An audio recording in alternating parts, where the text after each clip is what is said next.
Dobar dan svima, dobrodošli u SM kuhinju i u moj novi video.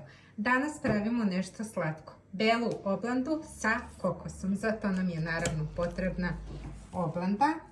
Ovdje imamo mlijeko, kokos, šećer, mlijeko u prahu i margarin. Recept svih sastojaka ću vam ostaviti u opisu videa, tako da krećemo u pripremu. Prvo što radimo, otopit ćemo margarin. Kada nam se margarin rastopio, dodajemo mlijeko i šećer i sada to kuvamo zajedno dok ne zavri dobro.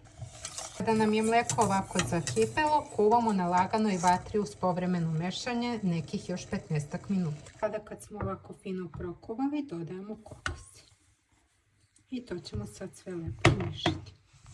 Kada smo sve lepo sjedinili, dodat ćemo i 2 pune kašike mlijeka u prahu.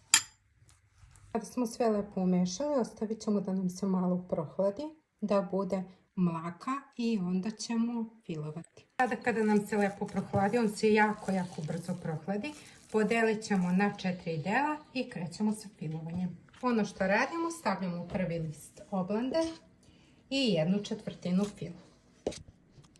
I sada ćemo lepo premazati. Kad smo lepo premazali, stavljamo drugu. Lagano svuda pritiskamo da se lepo zalepi.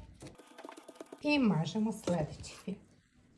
I tako sada naravno mažemo svaki nered. Sada kad smo lepo nafilovali, blago pritisnuli, sada ću pritisnuti nečim težem i ostavljam je na hlađenje. Naša oblanda je ohlađena, sad ćemo iseći. Naša oblanda je isečena i gotova. Jako lepo izgleda. Ova oblanda me zaista vraća u djetinjstvo jer ovo je najstariji recept oblande sa kokosom koju ja znam. Tako da ako niste pravili, napravite i probajte. Ako vam se sviđa, lajkujte, supscribeujte se na mom kanalu i mi se naravno vidimo u sljedećem videu. Pozdrav!